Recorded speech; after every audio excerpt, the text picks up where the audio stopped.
Hi everyone, कैसे हो? I hope सभी अच्छे होंगे, स्वस्थ होंगे। अभी वर्ल्ड कप के बाद में सभी लोग अभी सब अपने आप को एकदम चर्चाओं को खत्म कर लिए होंगे वर्ल्ड कप की। तो हम चलते हैं अब। एक नया टॉपिक लेके आया हूँ जिसके मैं यहाँ पे एमसीक्यूज कराने वाला हूँ।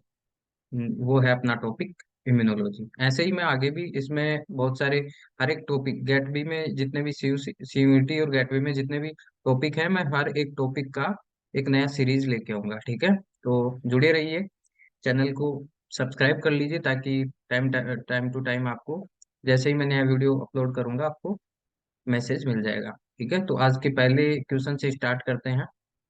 पहला क्वेश्चन है, the process of weakening a pathogen so that it can not cause the disease in technical card. अब जैसे ये पूछ रहा है कि कोई भी पैथोजन है उसको वीक कर रहे हैं, ठीक है, जिससे कि वो क्या है, डिजीज को कोज नहीं कर सकता। तो उसको क्या बोलेंगे, अपन वीक कर रहे हैं तो वीक करने को बोलते हैं एटीन्यूएशन। ठीक है, क्या बोलते हैं? एटीन्यूएशन। अब जैसे इसका पहला ऑप्शन है वैक्सीनेशन। वैक्सीनेशन तो आप जानते ही होंगे कि कोई बाहर से अपन इम्यूनिटी बढ़ाने के लिए कुछ देते हैं एक्स्ट्रा, ताकि अपने अंदर जाके वो क्या करे, इम्यूनिटी को बूस्ट कर सके। ठीक है, और ये हो गया ऑप्शनाइजेशन, ये होगा नहीं। इम्यूनाइजेशन भी नहीं होगा, क्योंकि ये तो कब होता है, जब इन्फ्लामेशन होता है। तो ऑप्शनाइजेशन एक प्रोसेस है, इम्यूनाइजेशन मतलब ये वैसे नहीं होगा। ठीक है, तो फर्स्ट क्वेश्चन हो गया। अब सेकंड क्वेश्चन पे चलते हैं। सेकंड क्वेश्चन है, which of the following is an antigen presenting cell. अब ये पूछ रहा है कि एंटीजन प्रेजेंटिंग सेल कौन कौन सी है। ठीक है, मतलब कि कौन सी है इन सब में। तो पहली है बी सेल, सही है। ठीक है, ये क्या है? एंटीजन प्रेजेंटिंग सेल है, मैक्रोफेज है और डेंड्राइट सेल। यही तो तीनों ही तो प्रोफेशनल एंटीजन प्रेजेंटिंग सेल है। तीनों क्या है? Professional APC. ओके, क्या है ये तीनों? Professional APC. तो करेक्ट आंसर हो जाएगा इसका फोर। ओके, इसके बाद में चलते हैं थर्ड क्वेश्चन की ओर। थर्ड क्वेश्चन है, in most cases the immune cell that recognise antigen in complex with MSC first. ये पूछ रहा है कि एमएससी फर्स्ट जो है वो किस कौन सी सेल को रिकॉग्नाइज करता है। तो पहला ऑप्शन दे रखा है मैक्रोफेज। हम मैक्रोफेज की बात करेंगे तो यहाँ पे आ जाएगा एमएचसी सेकेंड। ठीक है, एमएचसी सेकेंड। और फिर बी सेल आ जाएगा, बी सेल में भी एमएचसी सेकेंड आ जाएगा। ठीक है, अब T helper cell. Helper cell में आपको पता ही है CD4 रिसेप्टर होता है और इसका भी एमएचसी सेकेंड। ओके, अब ये फोर्थ ऑप्शन है साइटोटॉक्सिक। तो इसका रिसेप्टर होता है CD8 होता है और एमएचसी फर्स्ट इसका। एमएचसी फर्स्ट इसका क्या होता है? रिको रिकॉग्नाइज किया जाता है एमएचसी फर्स्ट के द्वारा। ओके, तो इसका राइट आंसर हो जाएगा cytotoxic T cell. Fourth question है, which of the following phagocytic cell is not a tissue specific macrophage cell। अब इसमें पूछा है कि कौन सी जो फेगोसाइटिक सेल है जो क्या है, टिश्यू स्पेसिफिक मैक्रोफेज नहीं है। तो अब इसमें देखते हैं। पहले ऑप्शन में दिया हुआ है हिस्टियोसाइट, सेकंड में कुफर सेल, थर्ड में लेंगरहैंस सेल और फोर्थ में डेंड्राइटिक सेल। तो सबसे पहले मैं बात करूंगा हिस्टियोसाइट सेल का। अब हिस्टियोसाइट सेल है जो कहाँ पाई जाती है? कनेक्टिव टिश्यू में। कहाँ? Connective tissue. Connective tissue. Okay, ये भी क्या है? एक टिश्यू स्पेसिफिक मैक्रोफेज है जो कहाँ पाई जाएगी? कनेक्टिव टिश्यू में। फिर सेकंड ऑप्शन है कुफर सेल। ये आपको पता ही है, लीवर में पाई जाएगी। ठीक है, ये भी एक मैक्रोफेज है जो कहाँ पाई जाएगी? लीवर में। अब लैंगरहैंस सेल्स है, ये भी एक मैक्रोफेज है, ये पाई जाएगी स्किन में। ठीक है, ये तीनों क्या होगी? टिश्यू स्पेसिफिक मैक्रोफेज हो गई। हिस्टियोसाइट कहाँ पाई जाएगी? Connective tissue. कुफर सेल लीवर, लैंगरहैंस स्किन में। और डेंड्राइटिक सेल है जो कि आपको पता ही है, ये कोई मैक्रोफेज नहीं है, तो इसका आंसर क्या हो जाएगा? Dendritic cell. अब ये जो तीन क्वेश्चन, यहाँ से तीन क्वेश्चन बन गए। आगे आपको ऐसे ही सेम क्वेश्चन पूछ सकता है कि कनेक्टिव टिश्यू में कौन सी मैक्रोफेज पाई जाती है, ऐसे ही लीवर में कौन सी मैक्रोफेज पाई जाती है, या फिर स्किन में। तो ये तीन क्वेश्चन आगे कैसे भी एग्जाम में घुमा फिरा के या रिपीट कर दे, कैसे भी ऑप्शन को चेंज कर दे आपको पूछ सकता है। तो यहाँ से आपका क्वेश्चन गलत नहीं होना चाहिए, इसको आप अच्छे से ध्यान रख लेना, क्योंकि यहाँ से और क्वेश्चन बन सकते हैं। ओके, ये फोर्थ हो गया। अब फिफ्थ क्वेश्चन पे चलते हैं। फिफ्थ क्वेश्चन बोल रहा है, which of the following hyper sensitivity reaction involve the complement activation. ये पूछ रहा है कि कौन सी हाइपर सेंसिटिविटी जो रिएक्शन है जो कि कंप्लीमेंट एक्टिवेशन में इन्वॉल्व होती है। अब आपको पता है जो हाइपर सेंसिटिविटी फर्स्ट है, सबसे पहले मैं बात करूंगा हाइपर सेंसिटिविटी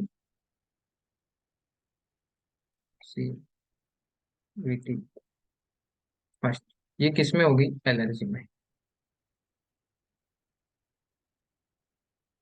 ठीक है, ये क्लियर। और जो सेकंड सेकंड और थर्ड है, हाइपर सेंसिटिविटी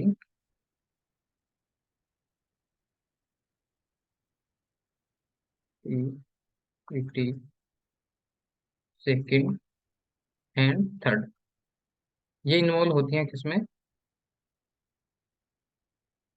ये इन्वॉल्व होती हैं कंप्लीमेंट एक्टिवेशन में। कंप्लीमेंट मैन एक्टिवेशन में। ओके, तो आंसर यहाँ से देख लीजिए कौन सा हो गया। फर्स्ट में है बोथ फर्स्ट एंड थर्ड, तो थर्ड तो है लेकिन फर्स्ट नहीं है। ठीक है, ओनली फर्स्ट ये तो नहीं होगा। अब बोल रहा है both first and second, first नहीं होगा सेकंड होगा। तो फिर फोर्थ ऑप्शन में है बोथ सेकंड एंड थर्ड, तो राइट आंसर हो जाएगा इसका। ओके, और फिफ्थ क्वेश्चन पे चलते हैं। फिफ्थ क्वेश्चन सिक्स पे चलते हैं।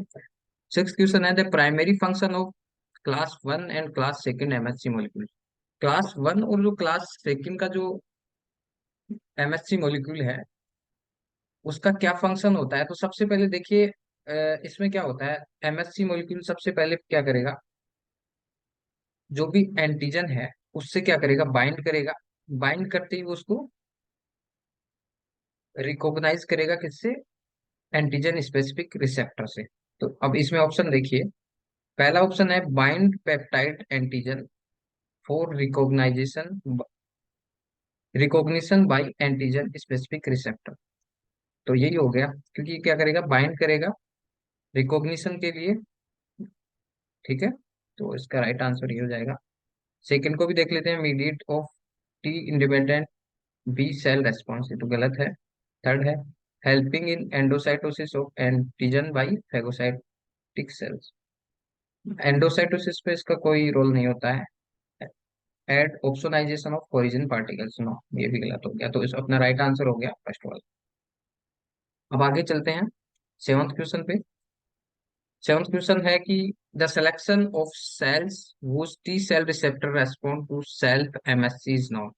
अब पूछ रहा है कि जब सिलेक्शन होता है ना इनका, तो टी सेल रिसेप्टर क्या करता है, खुद के एंटीजन एमएचसी को प्रति क्या करता है, रेस्पॉन्स करता है। तो उसको क्या बोलते हैं, कि स्पेसिफिक टर्म है जो आपको याद रखना है। ठीक है, अब उसको बोलते हैं एमएचसी रेस्ट्रिक्शन। क्या बोलेंगे उस टर्म को? MHC restriction. अब देख लीजिए, ये सीधा टर्म है। अब ये नेगेटिव सिलेक्शन ये नहीं होगा, एमएचसी रेस्ट्रिक्शन। तो ये आंसर क्या हो जाएगा? करेक्ट। एफिनिटी मैच्योरेशन नहीं होगा, लीनिएज कमिटमेंट नहीं होगा। तो अपना राइट आंसर हो जाएगा एमएससी रेस्ट्रिक्शन। अब आगे चलते हैं एट क्वेश्चन पे। Which one of the following are professional antigen presenting cell. अभी अपन ने बात की थी, पीछे भी एक क्वेश्चन आया था ऐसा ही। तो प्रोफेशनल एंटीजन प्रेजेंटिंग सेल कौन कौन सी होंगी? ठीक है, तो प्रोफेशनल एंटीजन प्रेजेंटिंग सेल की मैं बात करूंगा, प्रोफेशनल एपीसी, तो उसमें आ जाएंगी। पहला तो मैं ले लूंगा, दूसरा फिर इसको,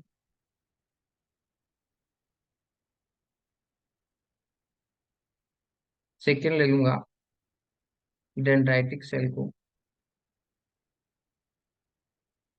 डेंड्राइटिक सेल, और थर्ड हो जाएगा बी सेल। ओके, तो ये तीनों क्या हो जाएंगी, प्रोफेशनल एपीसी। अब इसमें देखिए, which one of the professional antigen presenting cell. तो पहला है फाइब्रोब्लास्ट, तो फाइब्रोब्लास्ट तो नहीं होगी। दूसरा है न्यूट्रोफिल, न्यूट्रोफिल नहीं होगी। तीसरा है डेंड्राइटिक सेल, ये होगी। और एपिथेलियल सेल नहीं होगी। तो ये क्वेश्चन को, इसको ध्यान में रखिए। आगे से आप ऐसा ही क्वेश्चन और बना सकते हैं। इस क्वेश्चन में क्या पूछा है आपको, इसमें डेंड्राइटिक सेल दे दिया, आगे पूछ सकता है कि मैक्रोफेज दे देगा या बी सेल दे देगा, कुछ भी पूछ लेगा। या पूछ लेगा कि which of the following are antigen, professional antigen presenting cell, इन तीनों को दे देगा। फोर्थ ऑप्शन में दे देगा आई लव चीज, या फिर कुछ भी दे देगा। ऐसे क्वेश्चन बना सकता है, तो आप इसको ध्यान रखिए। ठीक है, फिर अगले क्वेश्चन पे चलते हैं। अगला क्वेश्चन है which of the following is N inactivated vaccine. अब देखिए, कोरोना के टाइम में बहुत सारी वैक्सीन बनी थी। ठीक है, और हर बार कोरोना के टाइम से पहले भी आता था, उसके बाद में और ज्यादा जैसे कि वैक्सीन बनी है उन पे क्वेश्चन आ रहा है। गेट बी में भी आ रहा है, और भी जैसे सीयूटी में भी आ रहा है, और जैसे सीएसआर लेवल के एग्जाम्स हैं उनमें भी आ रहा है। तो इसमें पूछा है इनएक्टिवेटेड वैक्सीन। आपको पता है इनएक्टिवेटेड वैक्सीन कौन बनी थी, कोवैक्सीन को बनाया गया था। ठीक है, और कुछ वैक्सीन ऐसी बनी थी जो कि एमआरएनए के बेस्ट के ऊपर थी। और कुछ थी कि एक्टिवेटेड था उनमें, जैसे कि कोविशील्ड थी। उसमें क्या था कि उसको एटेन्यूएटेड कर दिया गया था, यानी कि उसको हार्मफुल होता है जो वायरस, उसको कम हार्मफुल बना दिया गया था, ताकि वो कोज, यानी कि बीमारी का कोज नहीं, कारण नहीं बनेगा। ठीक है, तो ऐसे में ही आती है कोविशील्ड, एक आती है स्पुतनिक। और इनएक्टिवेटेड की मैं बात करूं तो ये हो जाएगी Covaxin. Okay, Moderna mRNA based थी। तो यहाँ पे आंसर क्या हो जाएगा अपना, कोवैक्सीन। कोवैक्सीन क्या थी, इनएक्टिवेटेड वैक्सीन थी। ठीक है, अब नेक्स्ट क्वेश्चन पे चलता हूँ। विच of the following statement is not true. अब देखिए, पहले तो पूछा है, अब कहीं भी आप क्वेश्चन करो तो ऐसा आ जाता है ना, ट्रू नॉट ट्रू, उसको राउंड कर लो। क्वेश्चन करने का, सोल्व करने का ये तरीका है। या तो आपको एग्जाम्स में क्या है, डार्क किया हुआ है, या हो सकता है कि कहीं पे नहीं हो। तो आपको सबसे बेस्ट है कि उस पे जो नोट ट्रू है उसको अच्छे से देख लो कि क्या पूछ रहा है। नोट ट्रू अच्छे से क्वेश्चन को पढ़ना है। कई बार क्या होता है, जल्दबाजी में नोट नहीं दिखता, ट्रू पढ़ा जाता है और आंसर अपना गलत हो जाता है। तो पहले तो क्वेश्चन को ध्यान से पढ़िए। विच of the following statement is not true about myeloma sales used in hybridoma technique for the production of monoclonal antibodies. ठीक, अब ये माइलोमा सेल्स के बारे में पूछ रहा है, जो कि हाइब्रिडोमा टेक्निक्स में काम में आती हैं। किसके किसके काम में आती हैं, मोनोक्लोनल एंटीबॉडी प्रोडक्शन में। अब माइलोमा सेल के बारे में नॉट ट्रू मतलब कि फॉल्स स्टेटमेंट पूछ रहा है। अब स्टेटमेंट्स को देख लेते हैं। पहला statement, these are the cancerous cell. और ये बात तो सही है, क्योंकि माइलोमा सेल्स है तो क्या है, ये कैंसर की सेल्स है। ये बात सही है। They can divide indefinitely in a culture, ये बात भी सही है, क्योंकि कैंसर सेल है तो इंडेफिनेटली ही डिवाइड होगी ना, वो मतलब कि लगातार डिवाइड होती रहेगी। ठीक है, और थर्ड है, दियर एचजीपीआरटी जीन इज नॉन फंक्शनल, ये बात भी सही है। एचजीपीआरटी जीन क्या होंगे, नॉन फंक्शनल होंगे। और फोर्थ है, they can produce antibody, no, antibody ये नहीं करती है। हाइब्रिडोमा टेक्निक है, हाइब्रिडोमा जो टेक्निक है उसमें क्या होता है, उसमें क्या होता है, एक तो कैंसर की सेल होती है, और एक अपनी जो कि डब्ल्यूबीसी होती है। ठीक है, अब इन दोनों में क्या होता है, एंटीबॉडी कौन करेगा, अपनी जो डब्ल्यूबीसी होगी वो तो क्या करेगी, एंटीबॉडी प्रोडक्शन। और ये इसमें क्या क्षमता होती है कि ये इनडेफिनेटली डिवाइड होती है। इन दोनों को जब मिला देते हैं, ठीक है, ये एक पूरा प्रोसेस होता है, लेकिन मैं बेसिक बता रहा हूँ। ठीक है, ये क्या होगी, माइलोमा सेल, माइलोमा, और ये होगी अपनी डब्ल्यूबीसी। ठीक, अब इसमें से क्या होगा, अब दोनों को मिला दिया तो इसमें एक करेक्टर आ जाएगा, जैसे बहुत सारा इसमें ये जो बनेगा, इसमें बहुत सारी सेल्स बनेंगी, लेकिन एक ऐसी सेल होगी, इसमें क्या हो जाएगा कि इसका तो करेक्टर आ जाएगा, कौन से वाला, कि ये इंडेफिनेटली डिवाइड भी होगी और एंटीबॉडी भी प्रोड्यूस करेगी। तो ये होती है हाइब्रिडोमा टेक्निक। तो आंसर आ जाएगा इसका नोट ट्रू पूछा है, मतलब कि माइलोमा सेल के लिए, माइलोमा सेल में क्या होता है, एंटीबॉडी प्रोडक्शन नहीं होता है। ठीक है, तो ये क्या हो गया, गलत स्टेटमेंट हो गई। तो आज के वीडियो में हमने बात की है 10 क्वेश्चंस की, और जो कि इम्यूनोलॉजी की थी। ऐसे ही मैं इम्यूनोलॉजी के भी और नए वीडियोस लेके आऊंगा, नए क्वेश्चंस लेके आऊंगा, पीवाई क्यूज लेके आऊंगा। और धीरे धीरे मैं पूरे जितने भी गेटवे में और सीयूईटी में, आईआईटी जेम के लिए भी ये हेल्पफुल रहेगा वीडियो। इन सब के लिए मैं क्या करूंगा, एक धीरे धीरे रोजाना एक क्वेश्चंस लेके आऊंगा, उसका सॉल्यूशन भी कराऊंगा। ठीक है, तो आप जुड़े रहिए, चैनल को लाइक शेयर और सब्सक्राइब कर दीजिए, ताकि आपको नया वीडियो जो है उसकी अपडेट टाइम टू टाइम मिलती रहे, और ऐसे ही नए क्वेश्चंस मिलते रहेंगे, ताकि एग्जाम क्रैक करने में आपको बहुत ही हेल्पफुल रहेंगे। ओके, तो फिर मिलते हैं आपसे नए वीडियो में, आगे वाले वीडियो में। और आप है ना, जो एक हमारा एप्लीकेशन है ईयू बायोलॉजी, ईयू बायोलॉजी, वहाँ पे विजिट कर सकते हैं, जो कि मैं डिस्क्रिप्शन में इसका लिंक डाल दूंगा। ठीक है, और वहाँ पे भी फ्री हमारे जितने भी फ्री सीरीज है, टेस्ट सीरीज, वो वहाँ पे मैं पूरे क्वेश्चंस वहाँ पे डाल दूंगा। वहाँ पे आप देख लीजिए, उनको सोल्व कीजिए, और जो नहीं आ रहा है उसको मैं पूरा सॉल्यूशन यहाँ पे पूरा इस चैनल पे के माध्यम से कराऊंगा।